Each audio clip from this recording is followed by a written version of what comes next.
Welcome back to another ESG football update. So, from the last video, I told you guys that they was pushing the bi-weekly test sessions to weekly. It did reverse back to bi-weekly just for this next update because they're adding a lot of things for the next playtest session on PlayStation 5, which will be the third one. So with all these new updates that they're adding, they do need time. So that's why they pushed it back. So the next playtest session will be on April 19th. So make sure you guys mark your calendars for the next playtest session. Once again, it's going to be on April 19th.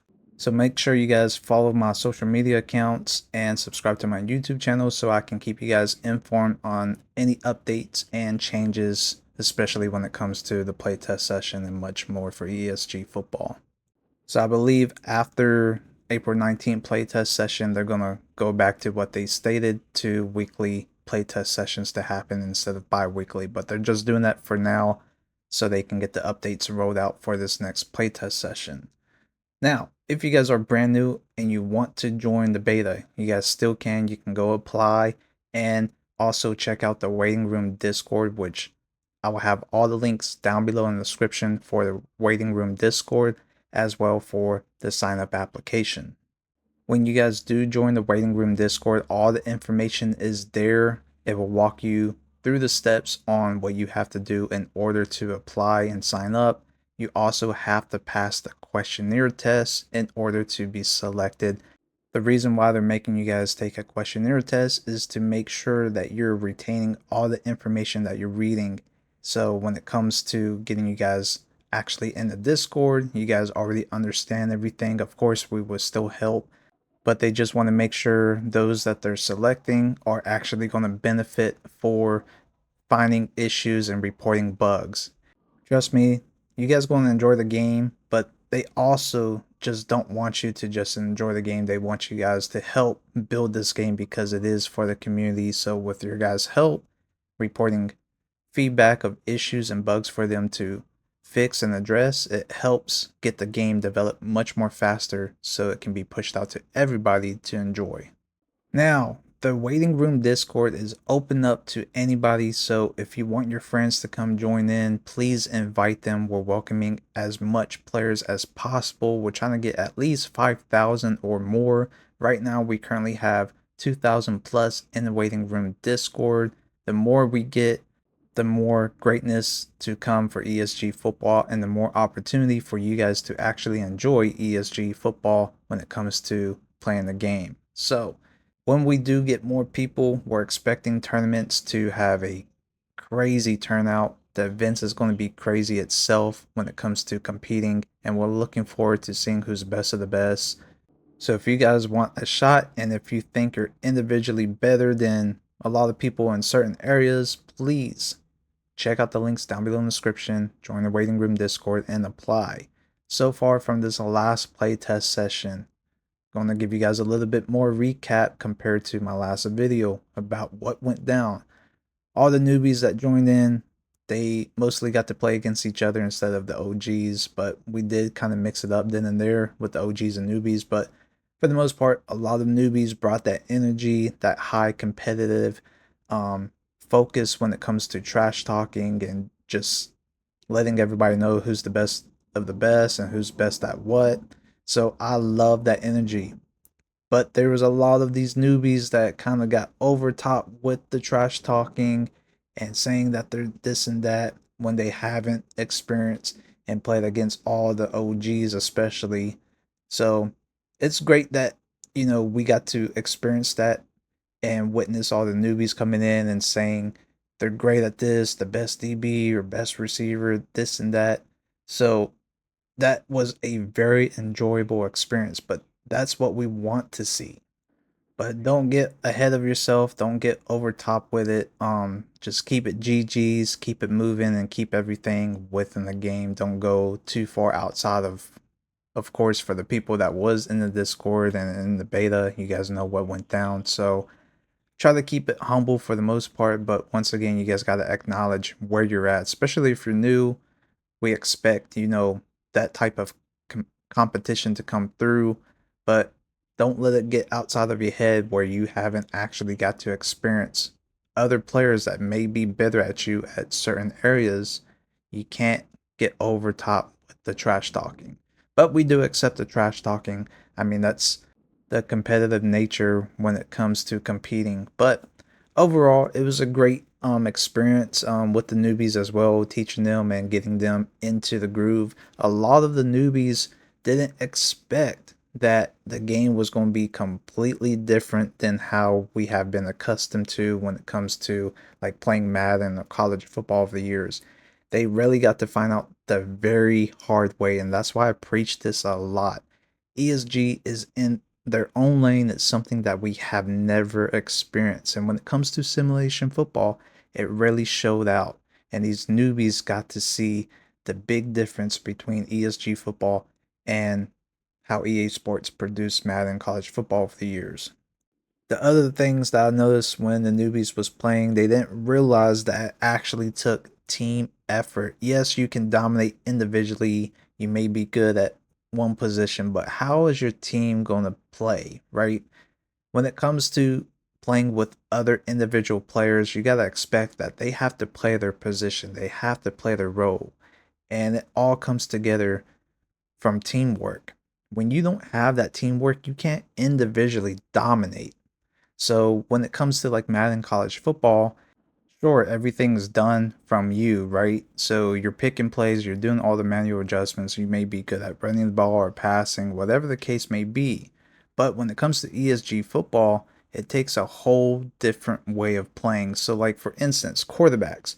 I know there's a lot of newbies playing quarterbacks. They've seen how much more harder it is to compete in this game compared to Madden college football. For instance, they still played it like it was Madden or college football, where they're dropping 30 yards back or just want to instantly scramble out. And they found it was very difficult to do that.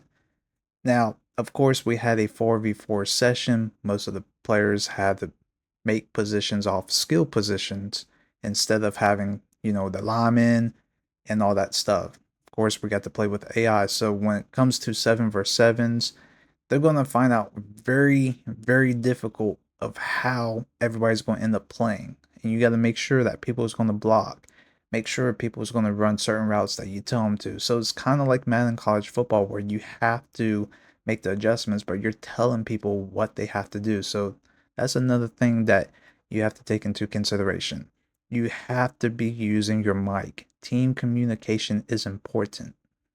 There was a ton of newbies that just did not have their mic turned on or they didn't want to talk, and then well, it turned out that they lost a lot of matches due to the fact because they don't want to communicate. So they found out very hard and how difficult it is without actually talking to other players. You can't be doing that in ESG football. Now, a lot of people that was playing quarterback found out how much more difficult it is as well. And what was frustrating is that you have receivers that, constantly say, oh, they're open, this and that. And you got to realize if you don't have that communication, they're not going to acknowledge you. Plus, when playing that quarterback, it can be difficult because you're reading how the pressure is going to be happening. You're moving around in the pocket and you're also trying to look downfield. Now, with all individual players playing at certain positions, it makes it much more difficult because imagine playing a full team of, like, for instance, if you're good at DB, imagine yourself playing DB at every single spot and lurking the field. So when it comes to passing the ball in general, it's very tough playing quarterback, and a lot of people found out the hard way. And there's so much that goes into it, especially when it comes to player builds, skill sets. So, for instance, there was a lot of newbies that didn't really make defensive builds. Like they didn't have any tackling skill sets on their players, so when they're trying to tackle a ball carrier or so, they couldn't make a tackle. So once again, you got to use your brain on those things. When you try to overpower a certain build on one side, you got to think that you're playing both sides at the same time. You have to balance out your builds so you can have a little bit of tackling or a little bit of route running or catching. You can't just focus everything on one side. Yes, you can do that, but as far as playing both sides at certain positions, like I said, There's a lot of people that couldn't tackle because they had no tackling skill sets on their build. So that means they don't have any high tackling ratings.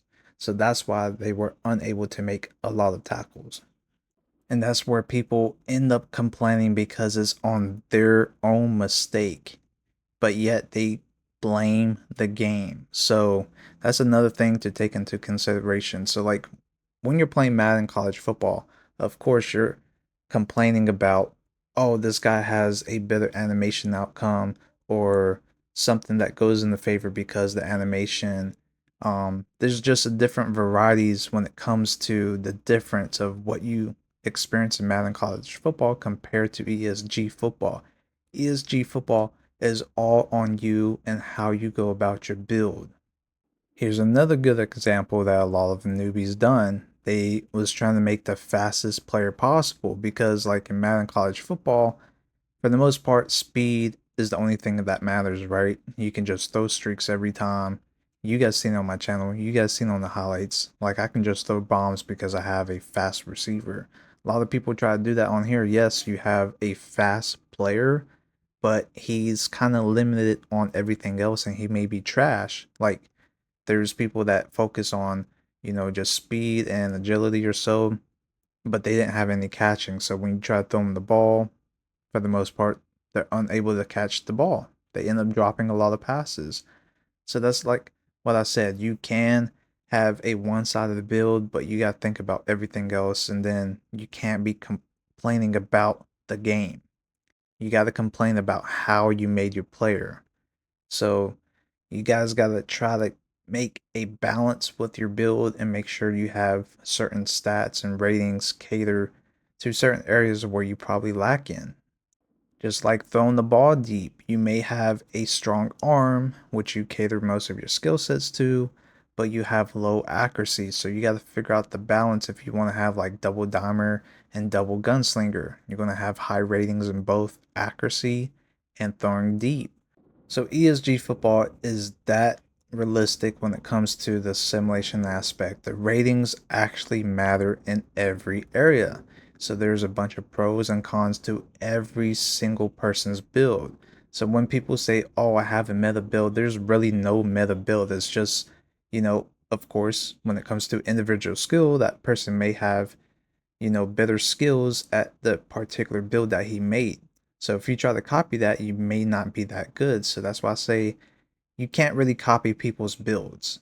So I'm gonna give you guys a perfect example. So I had been playing receiver DB over this past playtest session. I was head topping and mossing everybody, right?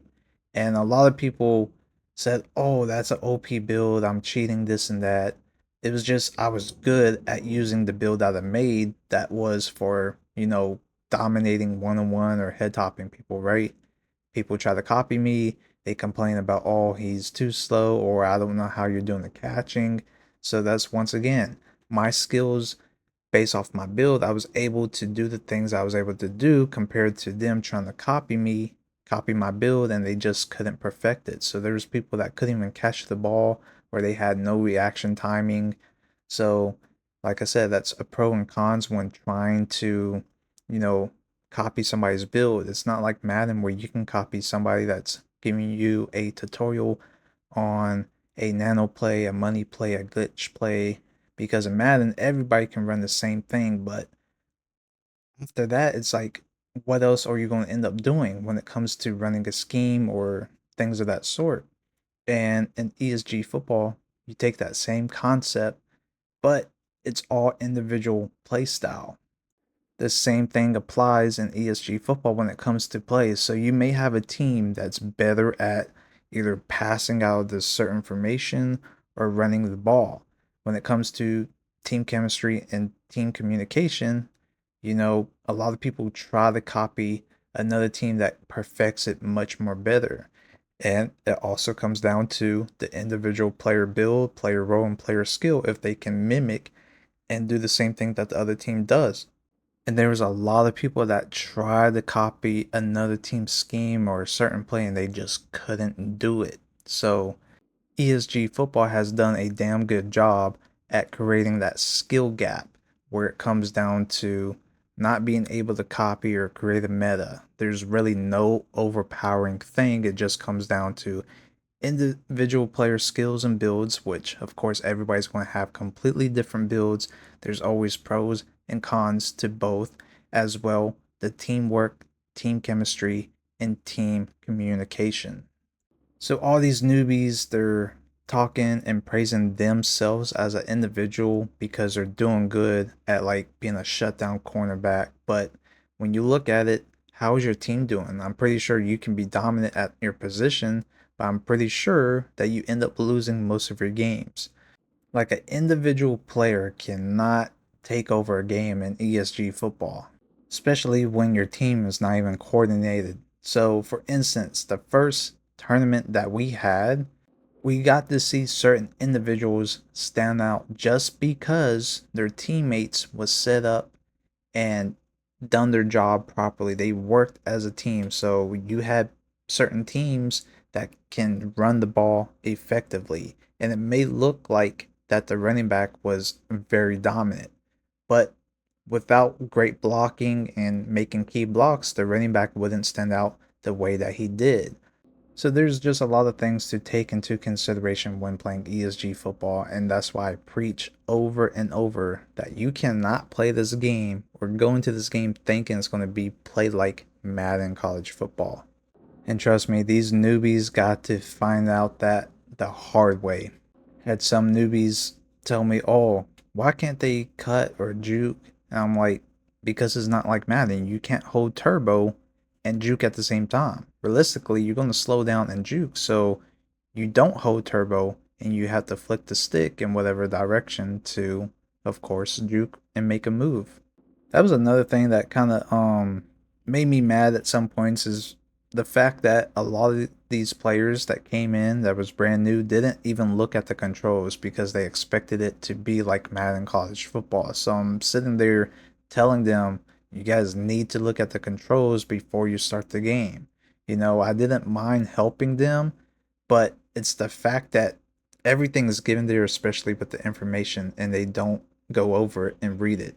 Anyways, there's a lot more I can cover as well. If you guys got any questions, please ask them down below in the comments, or you guys can join my community Discord. Link is down below in the description, and ask me directly. It's the best way for you guys to interact with me. If it portrays to ESG for the most part, I can answer you guys' questions there. Anyways, I want to emphasize once again, if you're a new player being selected to partake in any of the future playtests for ESG football, make sure you guys are having your mics ready and available because it does take team communication to make things possible.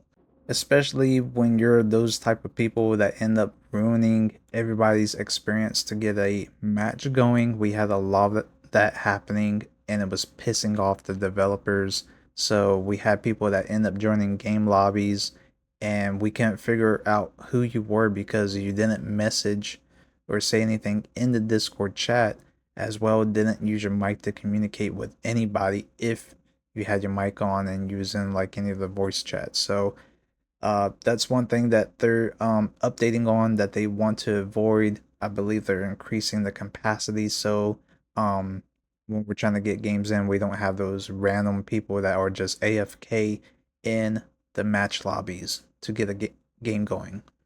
As well, we don't want people, especially the OGs, when we're playing with you guys, we don't want you to be in the game and not use your mic because for the most part, it's going to hurt the team when it comes to competing. And then on top of that, without you communicating, it's going to cause more problems outside of just getting a match or playing the game. So if we have to wait on you, we're going to end up probably replacing you with another person that's going to be able to communicate. So that's another thing to look out for. But anyways, once again, the next playtest session is going down on April 19th. So make sure you guys, especially if you're new, if you want to participate in any of the future beta playtest sessions, you guys can simply sign up, go apply, and join the waiting room Discord. Links are down below in the description. You guys can invite any of your friends to that waiting room Discord. We're trying to reach 5,000 total players. That way we can have all these tournament events go down. The more players we get, the more epicness of events that can be taking place, as well for more people to actually help out improve this game by giving feedback and issues, and of course give you guys a great opportunity to play greatness. This game has a fun addiction feeling that when it comes to waiting for the next playtest session to go down, you don't end up playing anything else. You don't feel like playing anything else. I know that's how I feel, and the eagerness to play ESG football is through the roof. So when you wait for the next session, it ends up killing you inside because, like I said, ESG brings that addiction feeling, especially for me, that I haven't had in a while when it comes to playing a video game. It's that fun, it's that entertaining. I mean, it's that football game that we all wanted when it comes to the football genre. And they're delivering it for the football community. So if you guys still think this game is fake, which I'm still seeing you guys comment saying Cap game is never going to come out, guys, go sign up, get your experience with the beta, and then let me know what you guys think from there. Because I guarantee you, you won't say it's fake anymore. More updates to come. Make sure you guys subscribe and turn on your notifications. Let me know what you guys think down below in the comments. Until next time, I'll see you guys later. And I'm out. Peace.